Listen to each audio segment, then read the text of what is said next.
Good morning student, welcome to the way of solution number 1 study channel West Bengal. তো আমি তোমাদের Dutton sir, তোমরা এখন পাচ্ছ জিকে জিএস ক্লাসে। আজকে আমরা আলোচনা করব ভারতের সংবিধানের একটি উল্লেখযোগ্য টপিক, ভারতবর্ষের নাগরিকদের মৌলিক অধিকার। তো এই টপিক থেকে কিন্তু বিভিন্ন পরীক্ষায় তোমরা প্রশ্ন পাবে যে ভারতবর্ষে বর্তমান মৌলিক অধিকার কয়টি, পাশাপাশি আসতে পারে যে সম্পত্তির অধিকার কবে মৌলিক অধিকার থেকে বাদ দেওয়া হয়,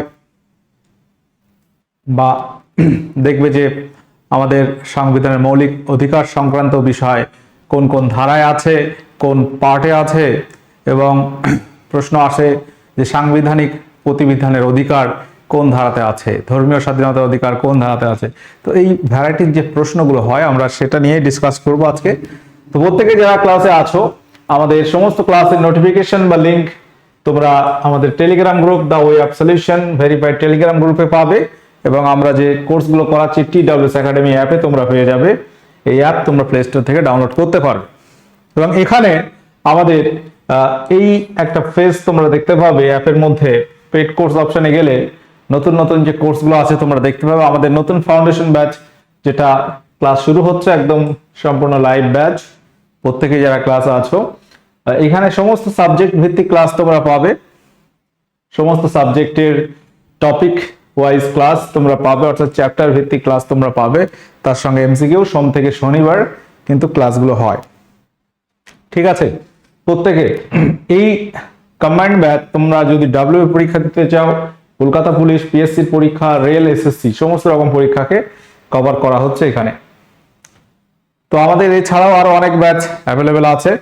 রেলের জন্য স্পেশাল ব্যাচ রয়েছে, এনএম জিএনএম এর ব্যাচ আছে, আপার প্রাইমারি আর্টসের জন্য প্র্যাকটিস ব্যাচ, সায়েন্সের জন্য প্র্যাকটিস ব্যাচ, ডাব্লিউকেপি ফাউন্ডেশন ব্যাচ, এগুলো অলরেডি আছে। তো আমরা আজকে ডিসকাস করব ভারতের নাগরিকদের মৌলিক অধিকার সমূহ। তো এই যে মৌলিক অধিকার সম্পর্কে আমরা প্রথম প্রশ্ন পাচ্ছি যে মৌলিক অধিকারের ধারণা নিম্নের কোন দেশ থেকে নেওয়া হয়েছে। তো ভারতবর্ষে আমাদের ভারতীয় নাগরিকদের যে মৌলিক অধিকার বা ফান্ডামেন্টাল রাইটস আছে, সেই ফান্ডামেন্টাল রাইটস এর কনসেপ্ট আমরা কোন দেশ থেকে নিয়েছি।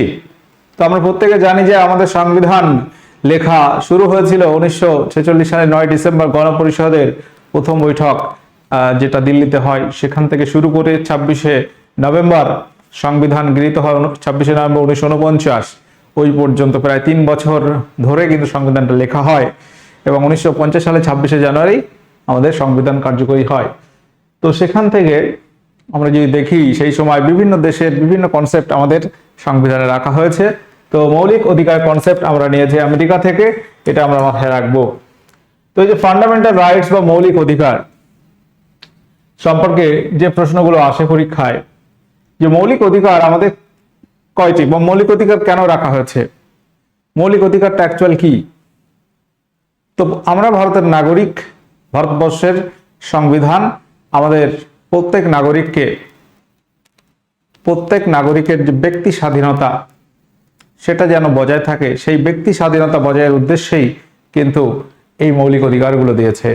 অর্থাৎ একজন ব্যক্তি, একজন ভারতের নাগরিক, সে ভারতবর্ষের যে কোনো প্রান্তে যেতে পারে, সেটা তার মৌলিক অধিকার। সে স্বাধীনভাবে কথা বলবে, স্বাধীনভাবে জীবিকা অর্জন করতে পারবে, ঠিক আছে। তার ধর্মীয় স্বাধীনতা থাকবে, সে যে ধর্ম তার পছন্দ সেই ধর্ম সে গ্রহণ করতে পারে, বা সে যে জাতিরই হোক, ধর্ম, বর্ণ, ভাষা কোনো ক্ষেত্রে তার ক্ষেত্রে বাধা হয়ে দাঁড়াবে না। এরকম একটা ভারতবর্ষের স্বপ্ন কিন্তু যখন সংবিধান রচনা হয়, সংবিধান প্রণেতারা এরকম ভারতবর্ষই দেখেছিলেন যে ভারতবর্ষের সমস্ত নাগরিক বিনা দ্বিধায়, ঠিক আছে, ভারতবর্ষে থাকতে পারবে, তাদের কোনো রকম জাতি, বর্ণ, ধর্ম নির্বিশেষে কোনো বৈষম্য থাকবে না, ঠিক আছে। সেই রেসপেক্টে সংবিধানটা লেখা হয়, এবং সেই সংবিধানে মৌলিক অধিকার রাখার উদ্দেশ্য হচ্ছে যে ভারতীয় নাগরিকদের ব্যক্তিগত স্বাধীনতাটা নিশ্চিত করা। তো মৌলিক অধিকার ভারতের সংবিধানের যদি বলি কোন পার্টে আছে, পার্ট অর্থাৎ অধ্যায়। ভারতের সংবিধান যখন রচনা হয়েছিল টোটাল 22টি অধ্যায় ছিল, বর্তমানে সেটা বেড়ে 25টি হয়েছে। তো পার্ট নাম্বার 3 অর্থাৎ ভারতের সংবিধানের 3য় পার্টে মৌলিক অধিকার সম্পর্কে বলা হয়েছে, এবং কোন কোন ধারায় আছে। সংবিধানের ধারা 12 থেকে 35 নম্বর ধারার মধ্যে এই টোটাল মৌলিক অধিকারগুলো আছে। মৌলিক অধিকার আমাদের কয়টি আছে? উত্তর হবে বর্তমানে 6টি। প্রাথমিকভাবে ভারতের সংবিধান যখন কার্যকরী হয়েছিল 1950 সালের 26শে জানুয়ারি, তখন ভারতীয় নাগরিকদের মোট 7 রকমের মৌলিক অধিকারের কথা বলা হয়েছিল। প্রথমে এই যে প্রাথমিকভাবে, অর্থাৎ প্রথমে মানে এটা আমরা বলছি 1950 সালের 26শে জানুয়ারির কথা, তখন 7 ধরনের মৌলিক অধিকার ছিল। কি কি ছিল? সাম্যের অধিকার, স্বাধীনতার অধিকার, শোষণের বিরুদ্ধে অধিকার, ধর্ম আচরণের অধিকার, সাংস্কৃতিক এবং শিক্ষার অধিকার, সম্পত্তির অধিকার, সাংবিধানিক প্রতিবিধানের অধিকার। এই 7 রকমের মৌলিক অধিকার প্রাথমিকভাবে ভারতের সংবিধানে সংযুক্ত হয়েছিল। পরবর্তীকালে দেখা যাবে এই সম্পত্তির অধিকার, দেখবে কালারটা আমি পাল্টে দিয়েছি, এটা মৌলিক অধিকার থেকে বর্তমানে বাদ গেছে। 1978 সালে কততম সংবিধান সংশোধনী? তোমরা অনেকেই জানবে এটা, যে 44তম সংশোধনী দ্বারা, 44তম সংশোধনী, ভারতবর্ষের সংবিধানের 44তম সংশোধনী দ্বারা এটি মৌলিক অধিকারের তালিকা থেকে বাদ যাচ্ছে এবং এটা একটা লিগ্যাল রাইট বা আইনি অধিকারের মধ্যে ধরা হচ্ছে এখন। এটা কিন্তু বর্তমানে মৌলিক অধিকারের মধ্যে পড়ছে না। তোমাকে যদি প্রশ্ন করে যে বর্তমান ভারতবর্ষের নাগরিকদের মৌলিক অধিকার বর্তমানে কয়টি, বর্তমানে তুমি বলবে যে ভারতের নাগরিকদের আমাদের 6টি মৌলিক অধিকার রয়েছে। 6টি মৌলিক অধিকার, এই 6টি মৌলিক অধিকার, তাহলে এই সম্পত্তির অধিকারটা বাদ দিয়ে এবার কোন অধিকার তোমার কোন কোন ধারায় আছে সেটা এখানে ডিটেলস লেখা আছে। দেখো, সাম্যের অধিকার, সাম্যের অধিকার এখানে বলা হচ্ছে বিভিন্ন ধরনের সাম্য। ধারা 14 থেকে শুরু হচ্ছে, 14, 15, 16, 17, 18, 5টি ধারা বা 5টি আর্টিকেল এখানে আছে। ওকে, 5টি আর্টিকেলে বিভিন্ন ধরনের সাম্যের কথা বলা হয়েছে। কখনো সমস্ত ক্ষেত্রে আইনের দৃষ্টিতে সবাই সমান, জাতি, ধর্ম, বর্ণ, চাকরির ক্ষেত্রে সবার সমান অধিকার। পাশাপাশি আছে যে 17 নম্বর ধারায় সমস্ত রকম অস্পৃশ্যতা নিষিদ্ধকরণ। 18 নম্বর আর্টিকেলে আছে দেখবে পদবি গ্রহণ নিষিদ্ধকরণ, শিক্ষাগত এবং সামরিক ক্ষেত্র ছাড়া। তো বিভিন্ন ধরনের সাম্যের অধিকার, অর্থাৎ সাম্য অর্থাৎ সমান, রাইট টু ইকুয়ালিটি বলা হয় ইংলিশে, সেই অধিকারটা 14 থেকে 18 মধ্যে আছে। স্বাধীনতার অধিকার, রাইট টু ফ্রিডম, এখানে দেখবে 4টি ধারা আছে, 19, 20, 21, 22, 4টি আর্টিকেল এখানে আছে, 19, 20, 21, 22। 19 নম্বর ধারাতে আবার 6 ধরনের স্বাধীনতার কথা বলা হচ্ছে। বাক স্বাধীনতা, স্বাধীনভাবে চলাফেরা স্বাধীনতা, স্বাধীনভাবে সমবেত হওয়ার স্বাধীনতা, ঠিক আছে, স্বাধীনভাবে জীবিকা অর্জনের স্বাধীনতা, শিক্ষার অধিকার, ঠিক আছে। তো এই ধরনের মিলিয়ে স্বাধীনতা অধিকারের মধ্যে 19 নম্বর ধারাতে 6 ধরনের স্বাধীনতার কথা বলা হয়েছে। তারপর 20, 21, এই দুটো ধারা আমরা জেনে থাকি যে সংবিধানের কিছু কিছু ক্ষেত্রে এই যে মৌলিক অধিকার স্থগিত রাখা যায়। যখন কোনো জাতীয় জরুরি অবস্থা জারি হয় তখন রাষ্ট্রপতি চাইলে এই মৌলিক অধিকার স্টপ করতে পারে, এবং সেখানে 20 এবং 21 নম্বর ধারা বাদে 20 এবং 21 নম্বর ধারা সেটা এই স্বাধীনতা অধিকারের মধ্যে ধরা হয়। পাশাপাশি আমরা দেখব শোষণের বিরুদ্ধে অধিকার, 23 এবং 24, স্বাধীনভাবে ধর্ম আচরণ অধিকার, 25, 26, 27, 28, 4টি আর্টিকেলে রয়েছে। তারপর কালচারাল অ্যান্ড এডুকেশনাল রাইট 29, 30 এবং সাংবিধানিক প্রতিবিধান অধিকার 32 থেকে 35। তো এইগুলো থেকে আমরা এমসিকিউ প্র্যাকটিস করব। কোশ্চেন নাম্বার 2 পার্ট 3 তে কোন বিষয়ে বলা হচ্ছে আমি কিছুটা ধারণা তোমাদের দিলাম। এবার এই মৌলিক অধিকার থেকে বিভিন্ন পরীক্ষায় কি ধরনের কোশ্চেন আসে আমরা ডিসকাস করব, তোমাদের এটা সম্পর্কে একটা ভালো ধারণা হবে। কোশ্চেন নাম্বার 2 পার্ট 3, পার্ট 3 অর্থাৎ সংবিধানের 3য় অধ্যায়ে আমরা পাচ্ছি মৌলিক অধিকার। প্রথম পার্টে কি রয়েছে? পার্ট 1 এ রয়েছে ভারত তার অঙ্গরাজ্য সম্পর্কে, নাগরিকত্ব সম্পর্কে আছে ভারতের সংবিধানে পার্ট 2 তে। পার্ট 3 তে হচ্ছে মৌলিক অধিকার, এবং পার্ট 4 সেখানে রয়েছে নির্দেশাত্মক নীতি, directive principal of state policy. Question number 3, মূল সংবিধানে ভারতীয় নাগরিকদের মৌলিক অধিকারের সংখ্যা ছিল কয়টি? মূল সংবিধানে ভারতীয় নাগরিকদের মৌলিক অধিকারের সংখ্যা ছিল কয়টি? 6টি, 7টি, 9টি, 10টি? উত্তর কি হবে? মূল সংবিধান, অর্থাৎ এটা তোমাকে বলতে হবে 1950-এর রেসপেক্টে 1950-এর 26শে জানুয়ারি ভারতের সংবিধান কার্যকরী হয়েছিল। তখন কটি ছিল? তখন ছিল 7টি। বর্তমানে বর্তমানে কয়টি? বর্তমানে হচ্ছে 6টি।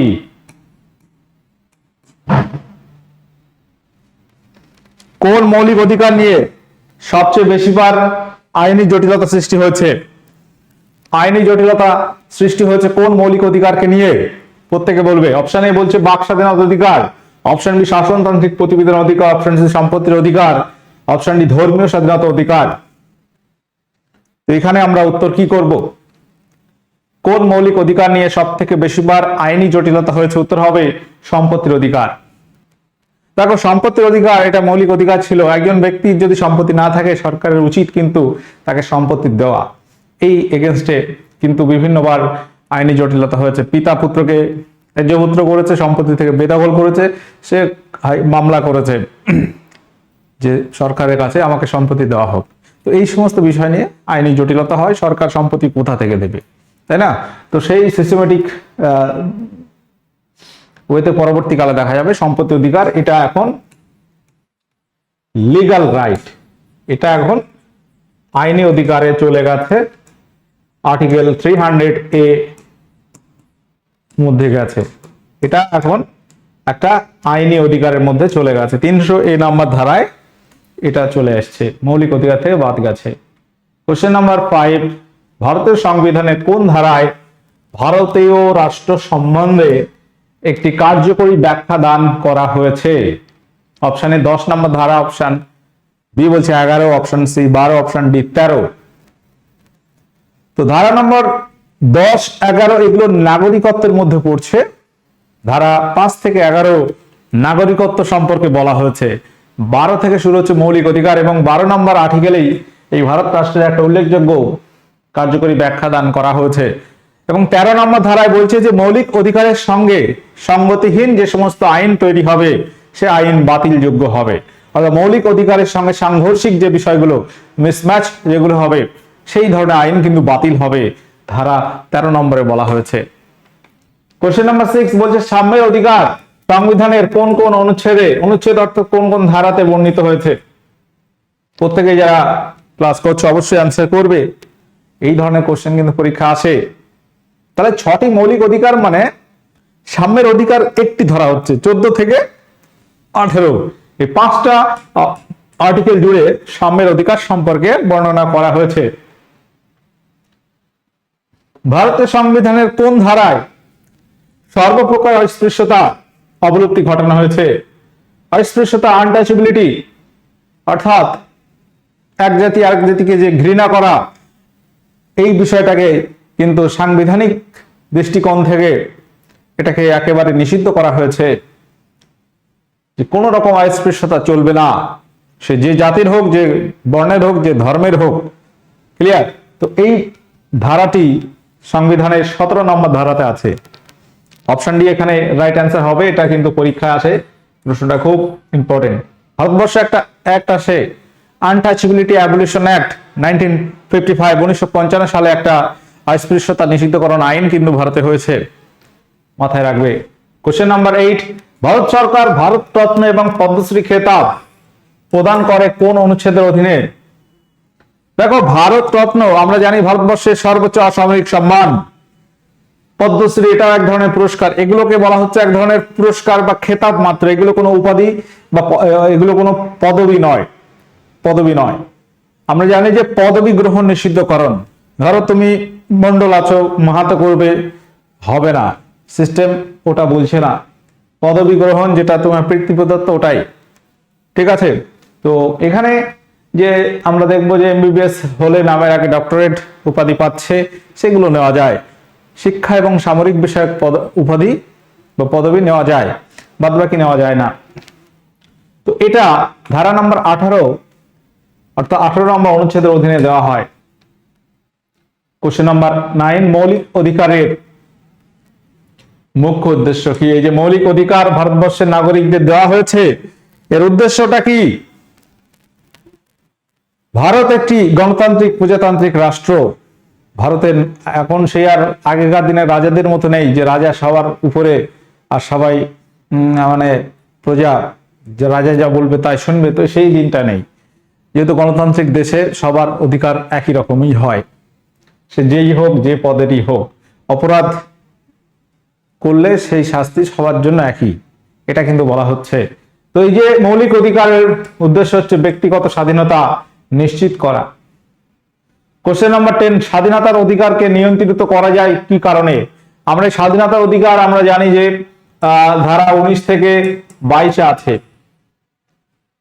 এখানে 19 থেকে 22-এ 20 এবং 21 ছাড়া আর্টিকেল 20 এবং 21 বাদে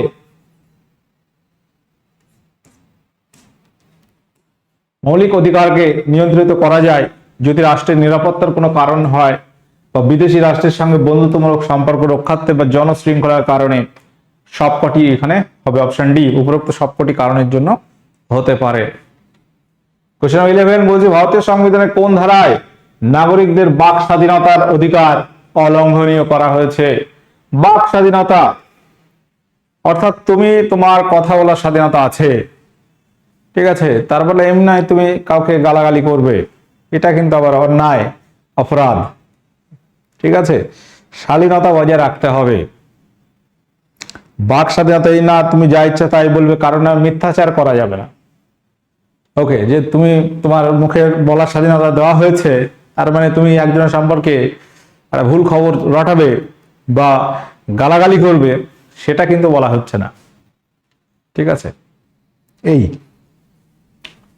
বাক স্বাধীনতা অধিকার অলঙ্ঘনীয়, এটা 19 নম্বর ধারাতে আছে। আমরা বলছিলাম 6 ধরনের স্বাধীনতা, এই 19 নম্বর ধারাতে বলা হয়েছে। তার মধ্যে একটি বাক স্বাধীনতা, কথা বলার স্বাধীনতা। কোশ্চেন নাম্বার 12 বলছে যে সংবিধানের কোন কোন ধারা কোনো অবস্থাতেই স্থগিত রাখা যায় না? সংবিধানের কোন কোন ধারা কোনো অবস্থাতে স্থগিত রাখা যায় না? কি হবে? Option A 14, 15, option B 16, 17, option C 20, 21, option D 19, 29, 30। সঠিক উত্তর এখানে আমরা কি করব? উত্তর হবে অপশন সি 20 এবং 21 নম্বর ধারা।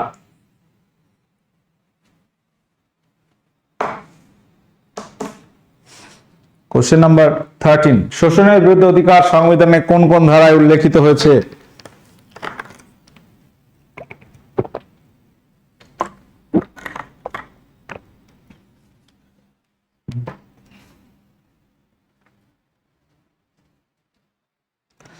শোষণের বিরুদ্ধে অধিকার, এটি ধারা নাম্বার 23 এবং 24-এ আছে।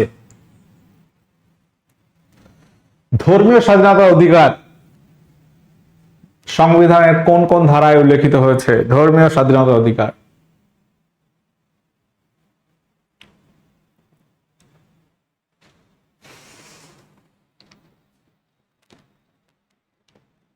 ধর্মীয় স্বাধীনতা অধিকার ধারা নাম্বার 25 থেকে 28 নম্বর ধারায় আছে।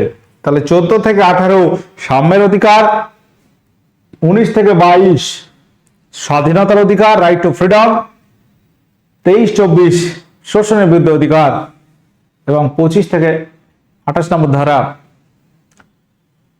এখানে রয়েছে ধর্মীয় স্বাধীনতার অধিকার। কোশ্চেন নাম্বার 15 বলছে ভারতের সংবিধানে কোন ধারায় বলা হয়েছে যে কিছু সীমাবদ্ধতার মধ্যে প্রত্যেক ধর্মীয় সত্তার ধর্মীয় এবং সমাজসেবামূলক কাজের জন্য প্রতিষ্ঠান গড়ে তোলা এবং পরিচালনা করার অধিকার থাকবে? অর্থাৎ যে কোনো ধর্মের মানুষ কিছু রেস্ট্রিকশনের মধ্যে প্রত্যেকে তার নিজের ধর্মীয় কাজ বা সমাজসেবামূলক কাজের জন্য একটা ধরো প্রতিষ্ঠান গড়ে তুলবে, সেটা গড়ে তোলা এবং পরিচালনা করার অধিকার তাকে দেওয়া হয়েছে। ভারতের সংবিধান এটা দিয়েছে। এটা কোন ধারায়?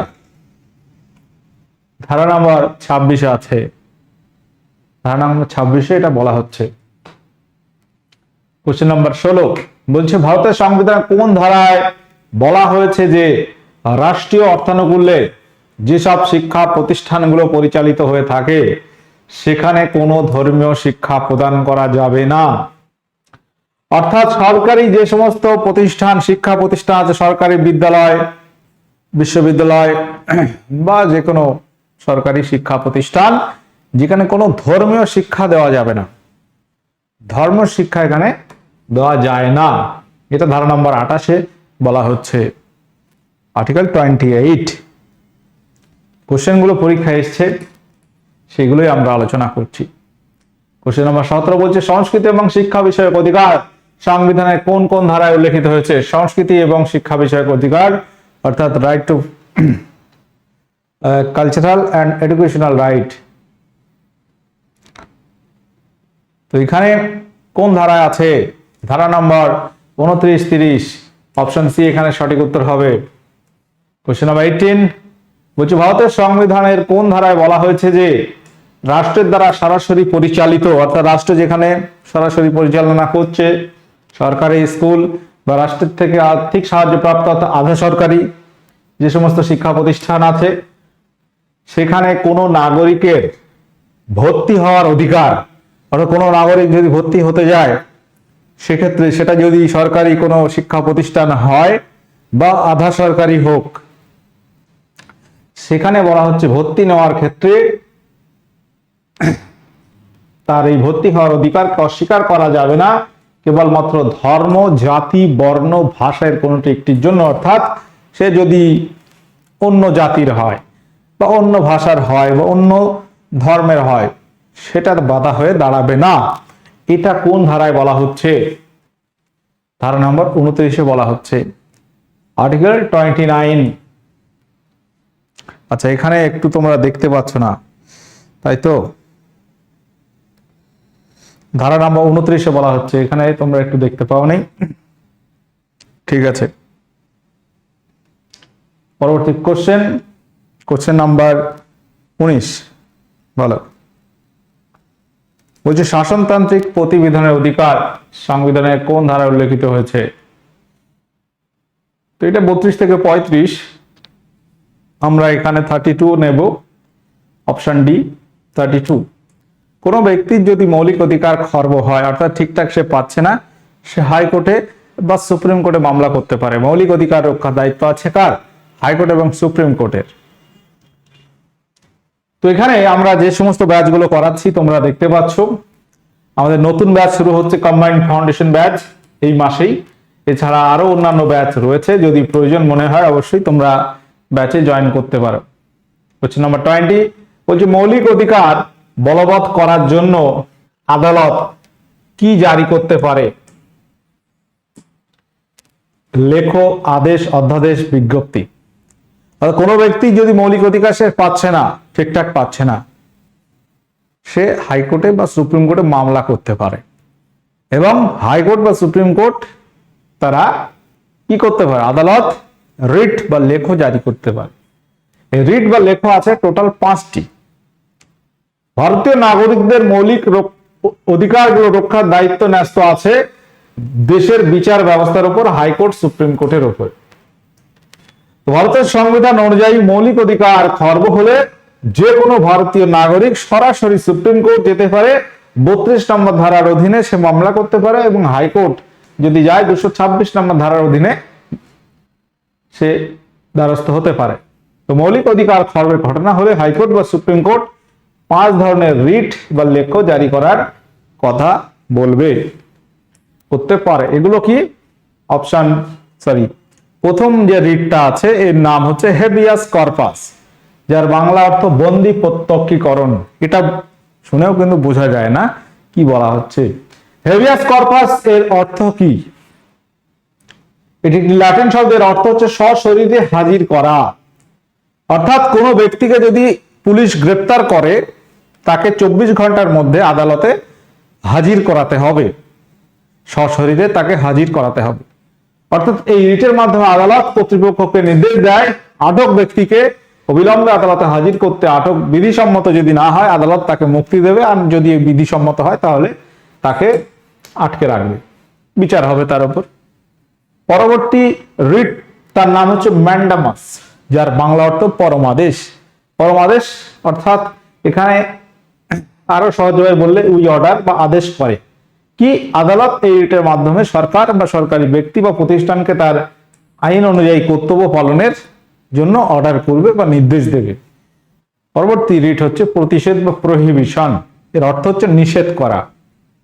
এই রিটের মাধ্যমে উচ্চ আদালত নিম্ন আদালতকে তার নিজ সীমার মধ্যে কাজ করার নির্দেশ দেবে, অর্থাৎ নিম্ন আদালতকে নিজের সীমা লঙ্ঘন করতে, তার সীমা লঙ্ঘন করতে নিষেধ করবে উচ্চ আদালত। পরবর্তী রিট হচ্ছে কোয়ে ওয়ারান্টো, অর্থাৎ অধিকার পিচ্ছা। এর অর্থ হচ্ছে কোন অধিকারে কোন ব্যক্তিকে যদি গ্রেপ্তার করা হয়,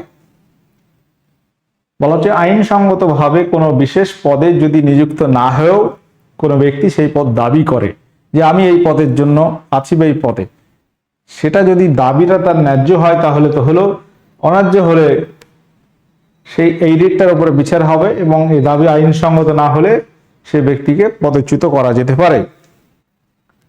পরবর্তী রিট হচ্ছে সার্টিওরারি বা উৎপ্রেষণ, এর অর্থ হচ্ছে বিশেষভাবে জ্ঞাত হওয়া।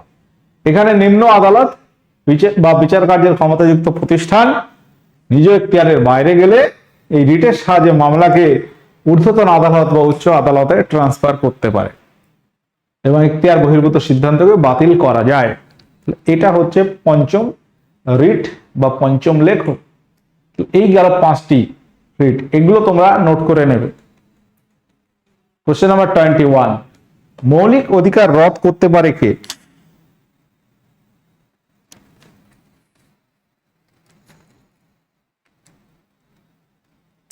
হ্যালো,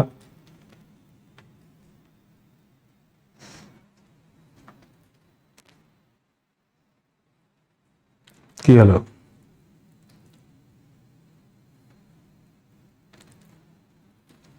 ঝাপসা লাগছে স্ক্রিন।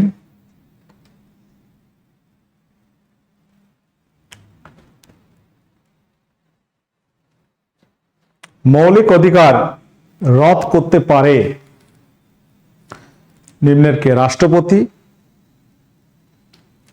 রাজ্যপাল, প্রধানমন্ত্রী, সুপ্রিম কোর্ট। আচ্ছা, আগের গুলো তোমরা দেখতে পেয়েছো তো? আমি তো খেয়াল করিনি এইগুলো। ঠিক আছে, এইগুলো হচ্ছে রিট। 5টি রিট: হেভিয়াস কর্পাস, ম্যান্ডামাস, প্রতিষেধ অর্থাৎ প্রহিবিশন, কোয়ারেন্টো, সার্টিওরারি। এই 5টা রিট তোমরা লিখে নেবে। হ্যাঁ, মৌলিক অধিকার রদ করতে পারে কে? রাষ্ট্রপতি। যদি কোনো রকম জরুরি অবস্থা হয়, ধরো ন্যাশনাল এমার্জেন্সি হলো, সেক্ষেত্রে মৌলিক অধিকার রদ করতে হবে, সেটা কিন্তু পারে রাষ্ট্রপতি। ঠিক আছে, রাষ্ট্রপতি, আর্টিকেল 359। তবে এই ধারার অধীনে রদ করতে পারে, তবে 20 এবং 21 ধারা বাদে। কোন মৌলিক অধিকার অনুযায়ী শিখরা কৃপান বহন করতে পারে? কৃপান মানে হচ্ছে তরবারি। আমরা ইতিহাসে একটা বিষয় পড়ে থাকি যে পঞ্চককে প্রবর্তন করে। পঞ্চক, গুরু গোবিন্দ সিং, শিখ গুরু, দশম গুরু গোবিন্দ সিং পঞ্চক। সেখানে শিখদের পালনীয় 5টা কথা বলে। পালনীয় 5টা কথার মধ্যে কি থাকে? কেশ, কচ্ছ, কারি, কঙ্কতি, কৃপান। 5টা ক দিয়ে শুরু হয়, পালনের কথা বলেছে। তো সেই ধর্মীয় স্বাধীনতা অধিকারের রেসপেক্টে শিখরা কৃপান বহন করতে পারে। মৌলিক অধিকার সংশোধন করার ক্ষমতা কার আছে? যদি মৌলিক অধিকার সংশোধনের কথা আসে, সেই সংশোধন অধিকার কার আছে? রাষ্ট্রপতির, প্রধানমন্ত্রী, সংসদ নাকি সুপ্রিম কোর্টে? মৌলিক অধিকার রক্ষার দায়িত্ব আছে বিচার ব্যবস্থার উপরে, আর মৌলিক অধিকার সংশোধনের দায়িত্ব আছে সংসদ, পার্লামেন্টের উপরে। পার্লামেন্টে আইন করতে হবে সেক্ষেত্রে। তো আমরা আজকের আলোচনা এখানে এন্ড করবো। প্রত্যেকে যারা ক্লাসে ছিলে, তো মৌলিক অধিকার নিয়ে আমরা একটা কোশ্চেন আলোচনা করেছি। ডিটেলস আলোচনা করলে এখানে আরো অনেক সময় লাগবে। তো প্রত্যেকে আমরা এই কোশ্চেনগুলো প্র্যাকটিস করব এবং একটা হোমওয়ার্ক তোমাদের আমি দেব, যে মৌলিক অধিকার আমরা পড়লাম, তোমরা বলবে যে ভারতবর্ষের নাগরিকদের মৌলিক কর্তব্য কয়টি? মৌলিক কর্তব্য কয়টি? এটা তোমাদের হোমওয়ার্ক থাকবে। তো আজকের সেশন আমরা এখানে এন্ড করলাম। দেখা হচ্ছে পরবর্তী ক্লাসে। ওকে, টাটা।